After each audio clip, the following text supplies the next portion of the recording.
فاعوذ باللہ من شرور انفسنا ومن سیئات اعمالنا من یهد اللہ فلا مضل له ومن یضلل فلا هادی له واشهد ان لا الہ الا اللہ وحدہ لا شریک له واشهد ان محمدا عبدہ ورسولہ اما بعد فان خیر الحدیث کتاب اللہ وخیر الہدی ہدی محمد صلی اللہ علیہ وسلم وشر الامور محدثاتها وكل محدثۃ بدعۃ وكل بدعۃ ضلالہ وكل ضلالۃ فی النار۔ اعوذ باللہ السمیع العلیم من الشیطان الرجیم من حمزہ ونفخہ ونفثہ۔ بسم اللہ الرحمن الرحیم۔ اللہم صلی علی محمد وعلی آل محمد کما صلیت علی ابراہیم وعلی آل ابراہیم انک حمید مجید۔ اللہم بارک علی محمد وعلی آل محمد کما بارکت علی ابراہیم وعلی آل ابراہیم انک حمید مجید۔ رب اشرح لی صدری ویسر لی امری واحلل عقدۃ من لسانی یفقہوا قولی۔ رب زدنی علما۔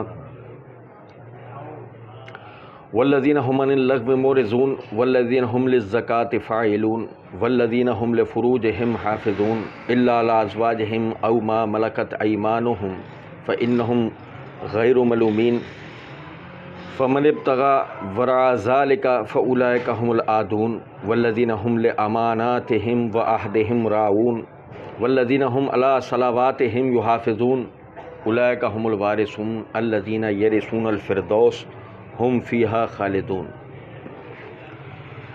اللہ رب العزت کے فضل و کرم سے سورہ مومنون یہ ہماری شروع ہو گئی تھی اور اس کی ابتدائی 2 آیات پچھلے درس میں ہم نے پڑھی۔ آیت نمبر 3 سے آیت نمبر 11 تک آپ بھائیوں کے سامنے پڑھا ہے۔ جیسے کہ ہم پڑھ رہے تھے کہ اللہ رب العزت نے فرمایا قد افلح المومنون، کہ جو مومنین ہیں وہ کامیاب ہو گئے۔ تو جن حالات کے اندر اللہ رب العزت نے یہ بات ارشاد فرمائی، جیسے کہ ہم نے پڑھا تھا کہ یہ مکی صورت تھی اور وہاں جو مسلمانوں کے حالات تھے وہ ایسے نہیں تھے کہ کسی بھی طرح یہ کہا جا سکتا ہو کہ یہ کبھی کامیاب ہوں گے، لیکن اللہ رب العزت نے فرمایا کہ کامیاب ہو گئے مومنین۔ اور صرف یعنی کہ 30 سال بعد جا کر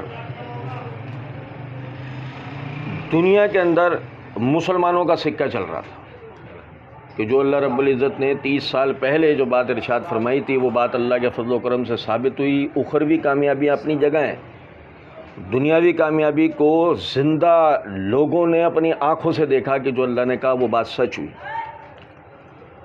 لیکن اللہ رب العزت نے کچھ صفات بیان کی ہیں ان کامیاب ہو جانے والے مومنین کی کہ جو کامیاب ہوئے، ان میں سے 2 صفتیں یعنی مومن ہونا اور خشوع و خضوع کے ساتھ نماز پڑھنا۔ اس کے حوالے سے ہم نے پچھلے درس میں پڑھا تھا۔ آگے اللہ رب العزت نے فرمایا والذین هم عن اللغو معرضون۔ عربی زبان میں لغو کہتے ہیں فضول، بے فائدہ، لا یعنی، بے معنی، بے مقصد باتوں اور کاموں کو۔ جیسے کہ حدیث کے اندر الفاظ ہیں، صحیح بخاری صحیح مسلم دونوں میں حدیث موجود ہے، نبی صلی اللہ علیہ وسلم نے فرمایا جمعے کے دن جب امام منبر پہ آ جائے اور کوئی شخص کسی کو بات کرتا ہوا دیکھے اور وہ اس کو ہاتھ کے اشارے یا زبانی کلامی طریقے سے روکنے کی کوشش کرے، عربی میں الفاظ ہیں فقط لغوتا، اس نے لغو کیا۔ اب کیا مطلب؟ دیکھیں اللہ رب العزت نے فرمایا وَإِذَا قُرِئَ الْقُرْآنُ فَاسْتَمِعُوا لَهُ وَأَنصِتُوا لَعَلَّكُمْ تُرْحَمُونَ، کہ جب قرآن پڑھا جا رہا ہو اس کی طرف کان لگاؤ، خاموش رہو تاکہ تم پہ رحم کیا جائے۔ تو اصول یہ ہے کہ جب بھی خطبہ درس وغیرہ کوئی چیز ہو تو کان اس کی طرف لگا ہونا چاہیے اور خاموشی ہونی چاہیے، ادھر ادھر بات نہیں ہونی چاہیے۔ اب وہ امام خطبہ دے رہا ہے، وہ باتوں میں لگا ہوا، ابھی بظاہر تو غلط ہے نا۔ اب اسے کوئی شخص یہ دیکھ کے تنبیہ کرے، نہ ایسا نہیں کرو، توجہ کرو، تو حدیث میں الفاظ ہیں فقط لغوتا، اس نے لغو کیا، وہ تو غلط تھا ہی، اس نے لغو کیا۔ اب اس نے لغو کیا کیا مطلب؟ کہ اصل تو مقصد جس کی وجہ سے یہ اسے روک رہا تھا وہ کیا تھا؟ امام کی طرف توجہ کرنا، تو اس کی تو اپنی ذاتی توجہ ہٹ گئی، بھلے وہ چند ساتوں چند سیکنڈوں کے لیے صحیح، اس کی تو اپنی ہٹ گئی۔ فقط لغوتا اس لیے لفظ استعمال ہوا کہ اس نے بے فائدہ حرکت کی، اس نے بے فائدہ حرکت کی۔ تو فرمایا والذین هم عن اللغو معرضون، ہماری اردو کے اندر یعنی اس کے لیے لفظ استعمال ہوتا ہے مبالغہ آرائی، کہتے ہیں نا یہ اسی لغو سے مشتق ہے، مبالغہ آرائی، یعنی بندہ ایسی باتیں کرے جو فضول ہوں، بے مقصد ہوں، بے معنی ہوں، لا یعنی ہوں، ان کی کوئی حقیقت نہ ہو، وہ کچھ بھی ہو سکتا۔ تو فرمایا کہ مومنین کی ایک صفت یہ ہے کہ وہ لا یعنی بے مقصد بیکار باتوں، حرکتوں اور کاموں سے مورزون، منہ پھیر لیتا ہے، وہ ان سے منہ پھیر لیتے ہیں۔ جیسے کہ دوسری جگہ اللہ رب العزت نے فرمایا سورہ فرقان کی آیت نمبر 72 کے اندر وَإِذَا مَرُّوا بِاللَّغْوِ مَرُّوا كِرَامًا، کہ مومنین جب بھی کسی فضول بیکار لا یعنی باتوں کاموں کی طرف سے گزرتے ہیں مَرُّوا كِرَامًا، تو وہ بڑے باوقار انداز میں گزر جاتے ہیں، بجائے اس میں مشغول ہو، بجائے اس میں پڑے، نہیں، وہ وہاں سے چپ چاپ پہنچ، وہ اس کی طرف توجہ ہی نہیں کرتے۔ اور تیسری مقام پر اللہ رب العزت نے فرمایا سورہ قصص کی آیت نمبر 55 کے اندر وَإِذَا سَمِعُوا اللَّغْوَ أَعْرَضُوا عَنْهُ، یہ جب بھی کوئی لغو بات سنتے ہیں فوراً اس سے اپنے کانوں کو پھیر لیتے ہیں، فوراً اس سے اپنی توجہ ہٹا لیتے ہیں۔ اچھا اب ایک بات سمجھیں، وجہ کیا ہے اس کی؟ وجہ یہ ہے، دیکھیں اللہ رب العزت نے آپ کو ایک مقصد کے ساتھ پیدا کیا، فرمایا وَمَا خَلَقْتُ الْجِنَّ وَالْإِنسَ إِلَّا لِيَعْبُدُونَ، ہم نے جنات اور انسانوں کو اپنی عبادت کے لیے پیدا کیا۔ آپ مقصد عبادت کے ساتھ پیدا ہوئے ہیں۔ شہد کی مکھی اگر شہد بنانا بند کر دے تو اگلے دن سے اسے شہد کی مکھی کہیں گے یا مکھی کہیں گے؟ تو اس میں اور دوسری مکھیوں میں کوئی فرق بچا؟ دیمک اگر لکڑی کترنا بند کر دے تو اگلے دن ہم اسے دیمک بولیں گے؟ جو جس مقصد کے ساتھ تخلیق ہوا ہے اگر مثال کے طور پہ وہ کام ہی نہیں کرتا تو اس کو اب اس نام یا وصف کے ساتھ پکارا جانا فضول ہے نا، بیکار ہے۔ ایک آدمی مسلمان ہے، مومن ہے، ایک آدمی عابد ہے، لیکن اگر وہ مثال کے طور پہ اپنے اسلام، اپنے ایمان اور اپنی عبادت کا اظہار نہیں کرتا تو اب اسے عابد کہا جائے گا، اسے مسلمان کہا جائے گا؟ کس بات کا مسلمان ہے؟ تو کس بات کا عابد ہے؟ ایک مثال سے سمجھیں، کمرہ امتحان کے اندر آپ کے ہاتھ میں پرچہ دیا گیا تو بھئی یہ آپ کے پاس 40 منٹ، گھنٹہ، 2 گھنٹہ یا 3 گھنٹے کا وقت ہے، یہ آپ کا پیپر ہے، حل کریں۔ آپ نے پیپر لیا، پڑھا، رکھا، برابر والے سے کہا اور سناؤ کل کا میچ کیسا ہوگا؟ اب وہ آپ کو بتا رہا ہے ہاں یار وہ اس نے بیٹنگ صحیح نہیں کی۔ سامنے سے ٹیچر نے اس کو توجہ دلائی، بھائی آپ کا وقت نکلا جا رہا ہے، آپ اسے چھوڑیں، یہ جو کر رہے ہیں اسے چھوڑیں، اپنا پیپر حل کریں۔ ہاں سر آپ نے صحیح توجہ دلائی، پھر اس کے بعد برابر والے سے کہا اور بتاؤ ٹک ٹاک پہ تمہارے کتنے ویورز ہو گئے؟ سمجھیں کچھ بات کریں۔ وہ وقت نکلتا گیا یہاں تک کہ ٹائم پورا ہو گیا، وہ اپنا امتحان نہیں دے سکا، اب اس کے نمبر آئیں گے؟ وہ اپنے رزلٹ میں فیل لکھا جائے گا، وہ اپنے رزلٹ میں فیل لکھا جائے گا۔ کیوں؟ کہ جس وقت میں اسے امتحان گاہ کے اندر اپنا امتحان سر انجام دینا تھا وہ کیا کر رہا تھا؟ وہ فضولیات میں لگا ہوا تھا، وہ بکواسوں میں لگا ہوا تھا۔ یہ دنیا کیا ہے؟ دارالعمل، امتحان گاہ۔ آپ یہاں امتحان کے لیے بھیجے گئے ہیں، اور جب آپ یہاں امتحان کے لیے بھیجے گئے ہیں، امتحان کا پرچہ بھی آپ کے ہاتھ میں تھما دیا گیا ہے. پرچہ کیا ہے؟ قرآن مجید. آپ نے اس کو پڑھ کے اس کے مطابق جو اعمال کرنے ہیں وہ اعمال بجا لانے ہیں. اور پھر اس حالت میں آپ کی جو مدت ہے، ہم میں سے کوئی 5 سال کو، 10 سال کو، 15 سال کو، 20 سال کو، 25 سال کو، 30 سال، 40، 50، 60، 70، 100، لیکن آخرکار اس مدت کو پورا کر کے مر جائے گا. اور جب مر گیا تو اب اس کے بعد وقت ختم. اب جزا اور سزا کا سلسلہ شروع ہوگا. اب جنت اور جہنم کی بات آئے گی. بات سمجھ رہے ہیں؟ وہ جو کچھ اس نے دنیا کے اندر کیا وہ سب بیکار بے فائدہ ہو جائے گا، اس کے کسی کام نہیں آئے گا. چلیں پھر یہاں سے دوسری مثال سے بات سمجھیں. چھوڑیں اس کو کہ وہ اس کے کام آئے گا نہیں گا. میں آپ کو ایک اپنے ساتھ گزری ہوئی ایک مثال بتاتا ہوں. 6 مہینے پہلے کا واقعہ ہے. ہم لوگ پنجاب میں تھے، ایک بھائی کے گھر پہ کھانے کی دعوت تھی. کھانا کھانے کے دوران میں اس نے جب اپنی عمر بتائی تو بڑی حیرانگی ہوئی. وہ بظاہر اپنے جسمانی ساخت اور اپنے چہرے مہرے سے وہ ایسا لگ رہا تھا کہ 30-35 سال کا. جب اس نے اپنی عمر بتائی تو اس کی عمر جو ہے وہ تقریباً 45-48 سال اس کی عمر. تو بڑی حیرانگی ہوئی، یار اپنی عمر سے تم 8-7 سال چھوٹے کیسے نظر آ رہے ہو؟ اس نے کہا بھائی جان اور تو کوئی بات سمجھ میں آتی نہیں ہے سوائے اس کے میں فٹ بال کا کھلاڑی تھا، فٹ بال کھیلتا تھا. لیکن ہوا یہ کہ جب والد اور گھر والے دیگر وہ باہر فورن کنٹری میں شفٹ ہو گئے اور ان کا سونے کا بزنس تھا، تو کہنے لگے کہ انہوں نے جو ہے نا وہ دکان کی ذمہ داری مجھے دے دی اور کہا بھائی اب یہ دکان تمہیں سنبھالنی ہے. اور ان کا اتنا نام تھا اس کام کے اندر کہ وہ یہ چاہتے تھے کہ کسی بھی طرح میرا نام خراب نہ ہو، میرا نام اس کاروبار میں قائم دائم رہے. تو یہی وجہ ہے کہ انہوں نے مجھے وہاں پر فٹ کر دیا. اب جب انہوں نے مجھے وہاں پر فٹ کر دیا تو مجھے ایک عرصہ لگا، لیکن آخرکار میں کام سمجھ کے اور اب میں وہ کام کر رہا ہوں. تو میں نے اس سے کہا، میں نے کہا یار وہ جو اپنا کھیل کا دور ہے وہ تو آپ کو یاد آتا ہوگا. کہنے گئے کہ پاکستان لیول پر تو کھیلنا شروع کر دیا تھا، باہر جانے کا معاملہ شروع ہو گیا تھا کہ باہر یعنی کہ انٹرنیشنل فٹ بال کے جو میچز ہوتے ہیں اس کے اندر جانے کا معاملہ بن رہا تھا، لیکن وہ رک گیا. تو میں نے کہا اب خیال آتا ہوگا اس کے بارے میں؟ کہ آتا ہے. میں نے کہا جو آپ کو ترقی اور شہرت اس میں ملتی ہے وہ اس میں تو نہیں. کہنے لگے کہ ترقی جیسی ہم نے اس میں ملی ہے وہ اس میں نہیں ملتی، ہاں شہرت اس میں زیادہ ملتی.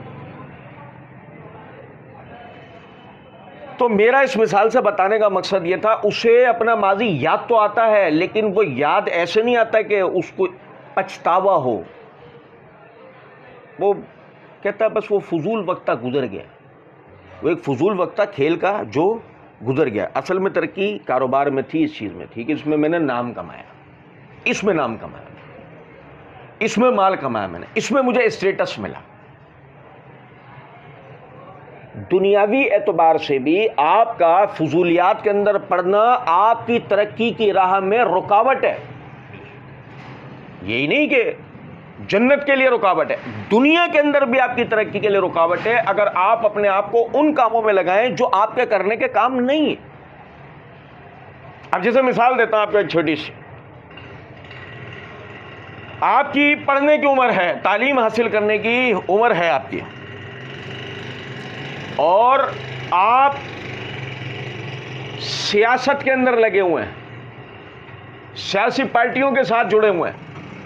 اب بھائی کیا ہے، اب ماشاءاللہ سے پڑھنے تو جا رہے ہیں یونیورسٹی، لیکن وہ پڑھتے نہیں ہیں، وہ سیاسی دھندوں کے اندر لگے رہتے ہیں. نتیجہ کیا نکلتا ہے، جب وہ وقت گزر جائے گا اس کے بعد یہ کسی سیاسی پارٹی کے چیلے میلے ہوں گے، لیکن یہ کوئی قابل ذکر شخصیت بن پائیں گے؟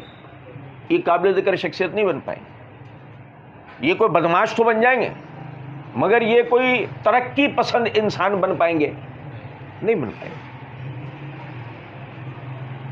میں عموماً ایک بات کہا کرتا ہوں، آپ مستقبل میں اس ملک کے وزیر اعظم بننے والے ہیں؟ نہیں جی. مشیر؟ نہیں. کوئی وزارت؟ نہیں. تو آپ کیوں یہ باتیں کر رہے ہو؟ یہ آپ کے کرنے کی بات ہے. آپ کا شعبہ کیا ہے؟ آپ اپنے شعبے سے متعلق باتیں کریں. کیا آپ نے اپنا دین سیکھ سمجھ لیا ہے؟ جی نہیں. کیا آپ نے اپنی روایات سیکھ سمجھ لی ہیں؟ بھائی دیکھو، ایک قوم ہونے کے اعتبار سے ہم اب جیسے ہم مثال کے طور پہ ایک قوم ہے ہماری، کچھ روایات ہوتی ہیں، کیا وہ سیکھ سمجھ لی ہم نے؟ نہیں، وہ بھی نہیں سمجھ. خاندانی آدمی ہو، اٹھائی گیرے تو نہیں ہو نا، خاندانی آدمی ہو. جی ہاں خاندانی آدمی ہو. خاندانی طور طریقے سیکھ لیے؟ نہیں، وہ بھی نہیں. تو آتا کیا ہے؟ نہ دین کا پتہ، نہ دنیا کا پتہ، نہ رسم و رواج کا پتہ. کوئی چیز بھی تو تم نہیں جانتے. جن چیزوں پہ بات کرو ان کا تمہیں کوئی فائدہ نہیں. سنو ذرا بات کو. بھانڈ ہو؟ نہیں، بھانڈ نہیں ہے. میراثی ہو؟ میراثی نہیں. بٹ ٹک ٹاک کیوں بنا رہے ہو؟ یہ تمہارے کرنے کے کام ہی ہے. بھائی بھانڈ میراثی ہو سمجھ میں آتا ہے، مستقبل میں بھانڈ میراثی بننا ہے. میوزیشن، اردو میں کیا کہتے ہیں؟ بھانڈ میراثی کہتے ہیں یار. وہ الگ بات ہے، ادبیہ طور پہ کہتے ہیں موسیقار. ویسے تو بھانڈ میراثی ہے. بھائی بھانڈ میراثی ہو؟ نہیں. وہ تمہارے کرنے کا کام ہی ہے. نہیں، تمہارے ہمارے کرنے کا کام نہیں. تو سمجھیں ذرا اس بات، یہ ہمارے کرنے کا کام نہیں ہے. اچھا، سوشل میڈیا ایکٹیوسٹ ہو؟ نہیں. یہ کیا ہے؟ 1 گھنٹے سے لگے پڑے ہو. کیا کر رہے ہو تم؟ 1 گھنٹے سے جو تم مسلسل براؤزنگ میں لگے ہو، کیا تم کوئی سوشل میڈیا ایکٹیوسٹ ہو؟ کوئی تم سلیپنگ سیل چلا رہے ہو؟ بس کیا بلا ہو تم؟ وہ بھی نہیں ہو. تو سمجھیں ذرا اس بات کو کہ ہم ایک مقصد کے ساتھ پیدا کیے گئے ہیں. مقصد کیا ہے؟